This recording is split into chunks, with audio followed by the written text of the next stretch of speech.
안녕하세요. 더 넘치는 교회 믿음의 가족 여러분, 10월 22일 수요일 아침입니다.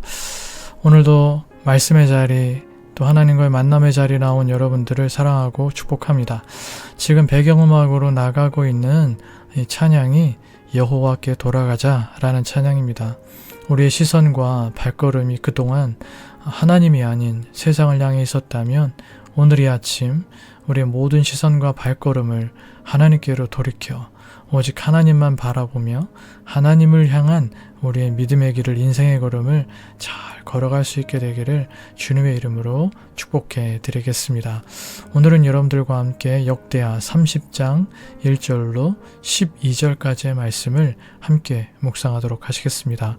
오늘도 여러분들께서 먼저 개인적으로 오늘 본문의 말씀을 읽어 주시기를 바랍니다. 네, 다 읽으신 줄 믿고요. 함께 말씀을 묵상해 보도록 하겠습니다. 성전이 정화되고 성전 예배로 회복시킨 히스기야는 온 이스라엘이 하나님 앞에 다시 온전히 서기를 원했습니다. 그래서 그는 남유다를 넘어 나라를 잃은 북이스라엘의 남은 백성에게까지 함께 유월절을 지키자고 초청장을 보냅니다. 참고로 북이스라엘은 이미 아시리아의 살마네셀에 의하여 나라가 멸망한 상태였습니다. 히스기야 제위 5년에서 6년, 기원전 722년에서 721년 즈음의 일입니다. 1절, 5절, 6절, 부엘세바에서부터 단까지, 이 말은 온 이스라엘의 가장 남단에서 가장 북단이란 뜻입니다. 즉, 온 이스라엘과 유다 사람들에게 예루살렘 성전에서 유월절을 지킬 것을 공포하고 보발꾼들을 통해 편지를 보내어 유월절에 참여하도록 초청합니다. 이런 히스기야의 초청은 당시 상황을 고려할 때 매우 파격적이고 용기 있는 시도였습니다. 하지만 정해진 때 유월절을 지키기엔 제사장과 백성, 모두가 준비가 부족했습니다. 제사를 집례하려면 성결 예식을 치른 제사장이 있어야 했는데 그 수가 부족한 데다가 갑작스럽게 일이 진행되었기에 백성들도 미처 예루살렘에 도착하지 못한, 많이 모이지 못했던 상태였던 것입니다. 이에 히스기야 왕과 또 대신과 온 회중이 의논하여 두 번째 달에 유월절을 지키기로 결정하고 이 소식을 온 이스라엘에 다시 한번 전달합니다. 6절에서 9절, 히스기야는 편지를 통해 백성에게 조상의 길을 따르지 말고 은혜로우시고 자비하신 하나님 품으로 돌아오라고, 돌아오면 하나님께서 그들을 결코 외면하지 않으실 것이라고 간절히 호소합니다. 10절, 하지만 대부분의 북이스라엘 사람들은 그들을 조롱하며 비웃습니다. 이것은 북이스라엘의 멸망이 단순히 왕들과 상류 계층의 범죄 때문이 아니라 북이스라엘 전체가 타락했기 때문이라는 것을 알 수 있게 해주는 말씀입니다.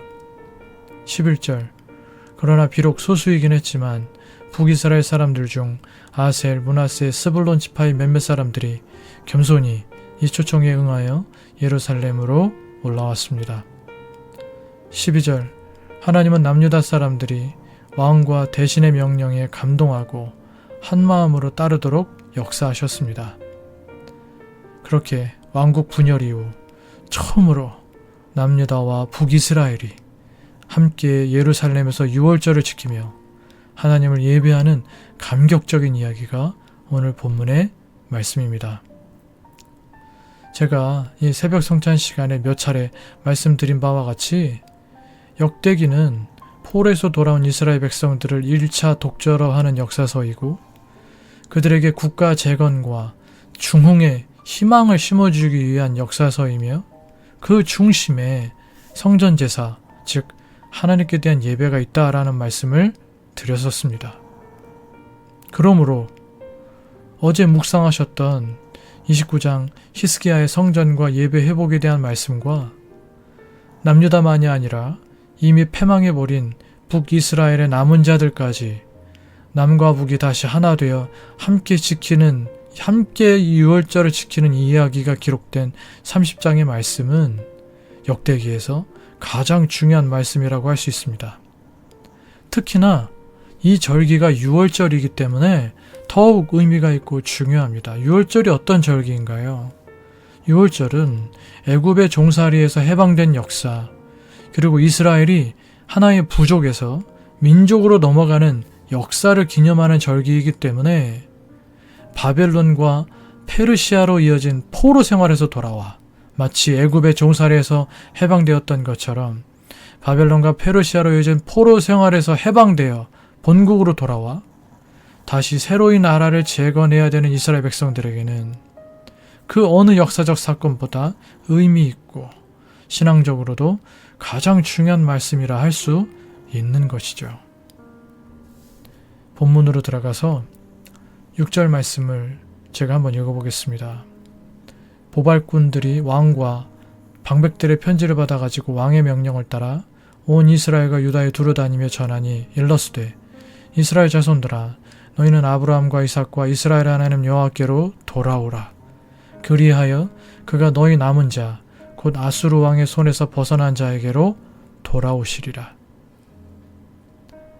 너희 남은 자 곧 아수르 왕의 손에서 벗어난 자라는 표현 속에서 이미 북왕국 이스라엘이 아수르에 의하여 패망되고 적은 수의 유민들만이 남아있음을 짐작할 수 있습니다.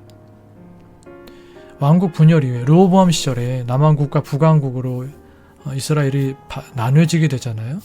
이 왕국 분열 이후에 북왕국의 패권을 장악한 여로보암의 정책 때문에 북쪽 지파 사람들은 예루살렘에 와서 하나님을 예배하고 절기를 지키는 것이 불가능했습니다.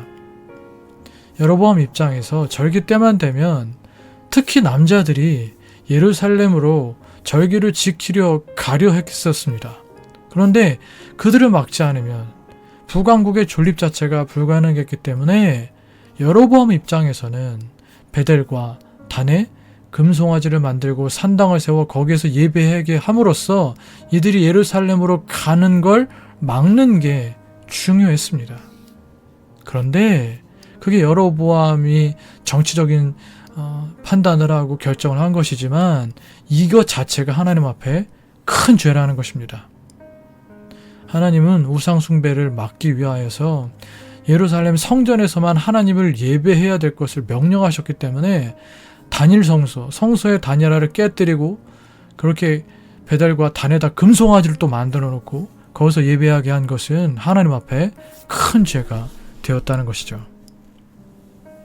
하지만 그로부터 약 200여 년이 지난 시점에 북왕국의 패망이라는 역사적 상황과 더불어 하나님 앞에 참으로 선한 임금이었던 히스기야의 노력으로 남, 북, 이스라엘 백성들이 함께 유월절을 지킬 수 있는 기회가 온 것입니다. 히스기야는 과거의 분열과 상처를 뛰어넘어 북이스라엘 백성에게 손을 내밉니다. 지금 그들의 상황이 어떠하든 하나님 앞에서는 여전히 하나의 백성, 우리 형제들이라는 믿음이 그의 행동을 이끌었습니다. 그 결과 부분적이기는 하나 다윗과 솔로몬 시대 이후 처음으로 이스라엘의 한 왕과 한 성전만이 존재하는 시대, 민족의 회복을 경험하게 되는 축복의 시대를 맞이하게 된 것입니다. 바로 그 축복의 시대를 히스기야가 이렇게 열어가고 있는 것이죠. 이 말씀을 묵상하면서 참으로 가슴이 뜨거워지는 것은 우리나라의 상황을 보게 되기 때문입니다. 우리나라 선교 초창기에는 북쪽이 훨씬 더 신앙의 열정이 어마어마했었죠. 평양 대부흥운동 잘 아시리라 생각합니다. 6.25 전쟁이 나고 나라가 또 반으로 갈려지게 되고 하면서 북쪽은 완전히 믿음에서 멀어져 버린, 정말 남유다와 북이스라엘과 너무 흡사한 그런 우리나라의 상황이죠.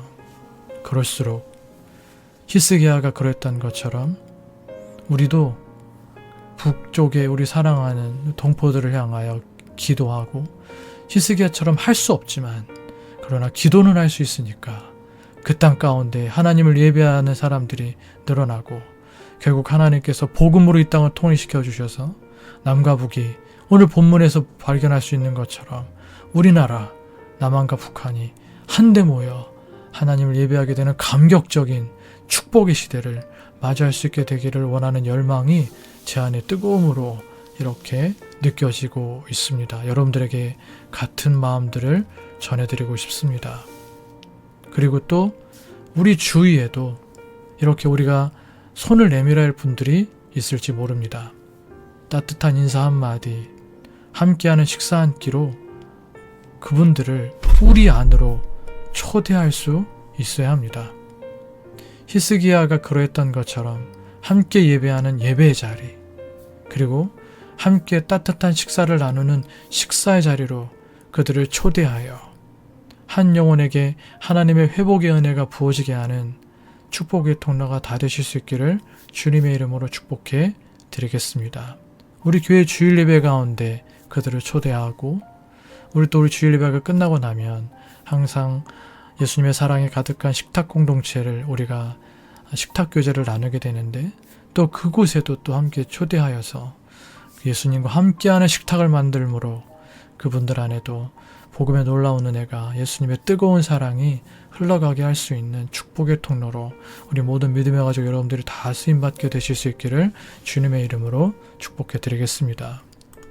6월절은 말씀드린 대로 이스라엘 백성들이 애굽으로부터 나오게 된 것을 기념하여 이스라엘 달력으로 첫째 달 14일에 지킨 절기였습니다.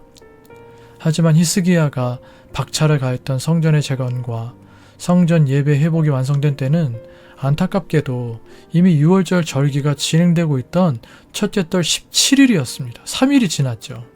이미 날짜가 지나가고 있습니다. 이 때문에 히스기야는 고민합니다. 이스라엘 백성들을 향한 하나님의 은혜를 깊이 되새기게 해줄 이 6월절을 꼭 지키고 싶은데 이미 날짜가 지나가고 있고, 그렇다고 지금 바로 시작할 수 있는 상황도 아니었습니다.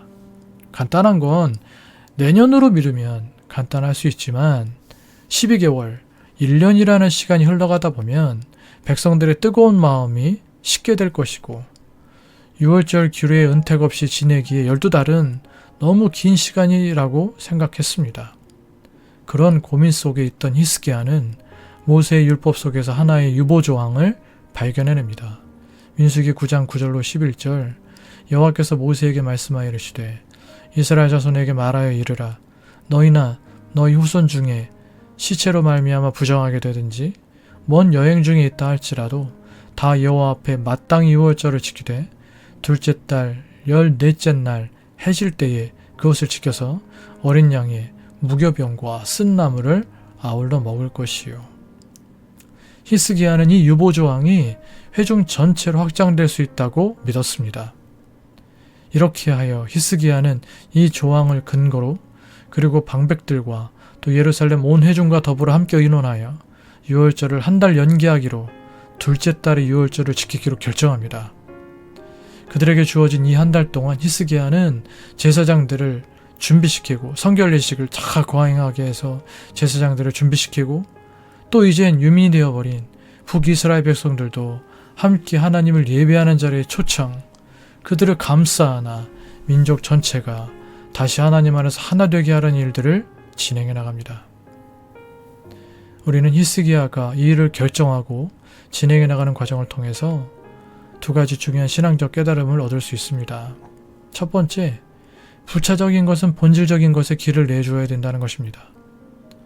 시간 문제와 같은 비본질적 요소 때문에 거기에 얽매이다가 6월절 자체를 잃어버려서는 안 될 것입니다. 우리는 때로 너무나도 비본질적인 것들이 얽매여서 정말 중요한 본질을 보지 못할 때가 많습니다. 부차적인 것에 마음과 시선을 빼앗겨 아웅다웅하다가 정말 중요한 것을 잃어버릴 때가 많은 것입니다. 하나님과 하나님 나라, 하나님과의 관계, 말씀과 기도의 삶, 예배, 교회 등의 본질을 위하여 우리는 때로 과감히 다른 모든 것들은 내려놓는 용기와 믿음이 필요합니다.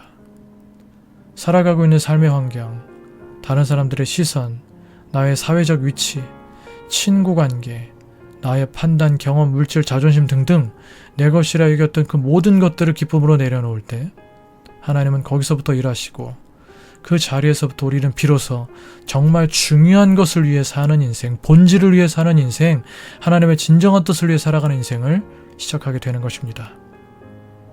사랑하는 믿음의 가족 여러분 모두가 본질을 위해 삶을 드리며 살아가셔서 정말 중요한 것을 위해 다른 것들을 포기하고 희생하고 헌신하며 살아가셔서 하나님 보시기에 중요한 인생들이 다 되실 수 있기를 주님의 이름으로 축복해드리겠습니다. 두 번째는 히스기야의 소통과 포용의 리더십입니다. 2절 왕이 방백들과 예루살렘 온 회중과 더불어 의논하고 둘째 달에 6월절을 지키려 하였으니 히스기야는 이 모든 일을 결정함에 있어서 홀로 독단적으로 해나가지 않았습니다. 방백들 그리고 예루살렘 온 회중들과 함께 이 일을 의논하고 결정하여 진행해 나갔습니다. 일반적으로 생각하면 왕은 자신의 왕권을 더욱 공고히 하기 위하여 강력한 카리스마로 무장하고 절대 권력을 더욱 강조하며 홀로 모든 일들을 결정하고 백성들을 이끌어가는 카리스마적인 리더십을 보이는 것이 통념인데 히스기야는 거꾸로 나라의 중요한 일을 결정함에 있어서 백성들과 함께 의논하고 결정하고 진행하는 것을 보게 되는 것입니다. 자신에게 주어진 왕으로서의 권한을 주장하는 리더십이 아니라 중요한 결정에 백성들을 참여시킴으로써 모두가 기쁜 마음으로 공감대를 가지고 당시 나라의 가장 중요한 일을 진행해 나가는 열린 리더십, 탁월한 협력의 리더십을 보여주고 있는 것입니다. 소수의 추종자만이 아니라 모든 사람의 참여를 이끌어내려면 구성원들이 지도자의 뜻에 공감할 수 있어야 합니다. 하나님의 뜻을 새롭게 세워 하나님 안을 섬기는 나라가 되게 하기 위한 그 공감대를 위하여 히스기야는 자신에게 주어진 권세를 내려놓고 백성들을 향하여 먼저 나아가 이 일에 대하여 어떻게 하면 좋을지 물었고 백성들은 그를 통한 하나님의 뜻에 모두 마음과 생각을 합하여 함께 민족의 새로운 앞날을 세워가기 시작했던 것입니다. 사랑하는 믿음의 가족 여러분, 나를 주장하는 자세로는 하나님의 뜻을 이루어가기가 참 어려운 것입니다. 하나님의 뜻이 먼저 되어야지 나의 주장이 먼저 되어서는 안 되는 것입니다. 하나님의 뜻이 무엇인지 아랑곳하지 않고 투철한 전투정신으로 크고 작은 논쟁에서 이기고 봐야 직성이 풀리는 그런 삶의 모습이 되어서는 안 되는 것입니다. 자존심 내려놓고 내 주위에 있는 가족들, 성도들, 동역자들과 소통하려는 자세를 가져야 하며 경직된 고집이 아닌 적절한 유연성을 허락하는 한도 내에서의 탄력을 그리고 모든 사람을 대함에 있어서 예수님과 같은 온유함이 우리에게 필요한 것입니다.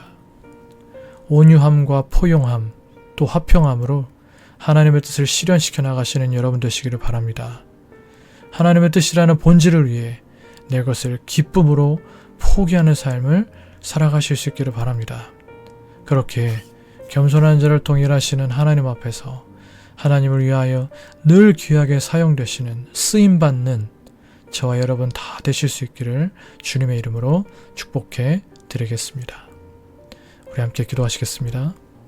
기도하실 때 오늘 말씀을 여러분 기억하시면서 하나님께서 여러분들에게 주시는 기도의 제목들을 가지고 결단하며 헌신하며 다짐하며 기도하시고 교회를 위해서 또 사랑하는 믿음의 가족들을 위해서 부족한 저를 위해서 여러분들의 개인적인 기도 제목들 위해서 기도하시다가 수요일 이 한 달의 삶을 시작하실 수 있기를 바랍니다. 함께 기도하시겠습니다.